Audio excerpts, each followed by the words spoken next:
Shalom, selamat pagi, salam sejahtera untuk kita semua. Berjumpa lagi dalam Renungan Harian bersama Allah di waktu fajar. Pada hari ini, Rabu 16 November 2022. Dengan judul pembahasan, Dia Tidak Akan Gagal. Sebelum kita lanjut, mari berdoa. Bapa di surga, kami akan merenungkan firman-Mu. Kiranya kuasa Roh Kudus-Mu menuntun kami dalam nama Yesus. Amin. Ayat tema kita diambil di dalam Yesaya 42 ayat 4. Firman Tuhan berkata, Ia sendiri tidak akan menjadi pudar dan tidak akan patah terkulai sampai Ia menegakkan hukum di bumi. Segala pulau mengharapkan pengajarannya. Saudara-saudaraku yang kekasih, Kristus mengetahui semua yang disalahartikan dan disalah gambarkan oleh manusia. Anak-anaknya sanggup menunggu dengan kesabaran dan keyakinan yang tenang betapa dihina dan dianggap rendah pun mereka itu, karena tidak ada rahasia yang tidak akan dinyatakan, dan mereka yang menghormati Allah akan dihormati olehnya di hadapan manusia dan malaikat-malaikat. Habel, orang Kristen pertama dari anak-anak Adam, mati syahid. Henok berjalan dengan Allah dan dunia tidak mengenalnya.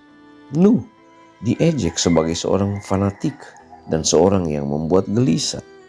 Orang-orang lain membiarkan dirinya disiksa dan tidak mau menerima pembebasan supaya mereka beroleh kebangkitan yang lebih baik. Pada setiap zaman, para utusan pilihan Allah telah dicela dan dianiaya. Namun, lewat penderitaan mereka, pengetahuan akan Allah telah disebarluaskan. Setiap murid Kristus harus terjun ke dalam barisan itu dan melaksanakan pekerjaan yang sama, karena ia tahu bahwa musuhnya tak dapat berbuat apa-apa menentang kebenaran.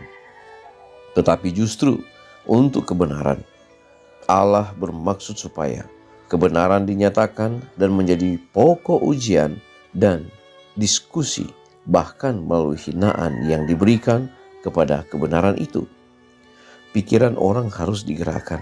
Setiap pertentangan, setiap celaan, setiap upaya untuk membatasi kebebasan hati nurani adalah alat Allah untuk membangunkan pikiran yang tanpa itu bisa tertidur. Kristus tidak akan pernah meninggalkan jiwa yang untuknya Dia telah mati. Orang bisa meninggalkannya dan dijejali dengan pencobaan, tetapi Kristus tidak pernah dapat meninggalkan orang yang untuknya Dia telah membayar tebusan dari hidupnya sendiri. Sekiranya pandangan rohani kita dibangunkan, kita akan melihat malaikat-malaikat terbang cepat untuk menolong orang-orang yang dicobai ini, bagaikan orang di tepi sebuah tebing curam. Khotbah di atas bukit, halaman 134. Saudara-saudaraku yang kekasih, Yesus adalah merupakan nakoda kita. Ketika kita menghadapi akan setiap tantangan, maka Dia memerintahkan malaikat untuk menjaga dan memelihara kita. Dia tidak pernah akan gagal.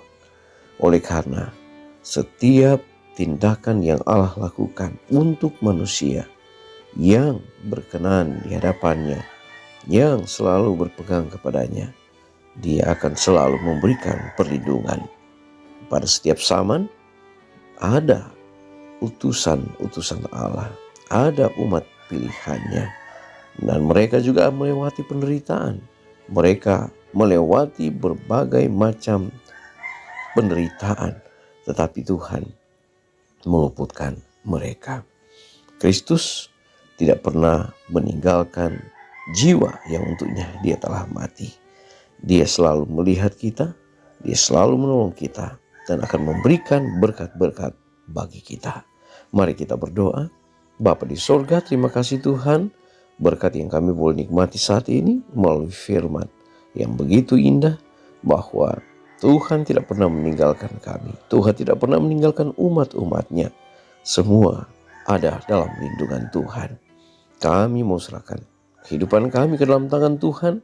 Biarlah hari ini boleh menjadi hari berkat, hari penuh sukacita bagi setiap orang percaya, diberkati, diperlengkapi, dan selalu dilindungi oleh Tuhan. Kami mau serahkan hidup kami hanya ke dalam tangan Tuhan. Kehendak Tuhan yang jadi, bukan kami. Dalam nama Yesus. Amin. Pertemuan kita telah selesai. Kita akan berjumpa lagi besok. Shalom. Tuhan memberkati.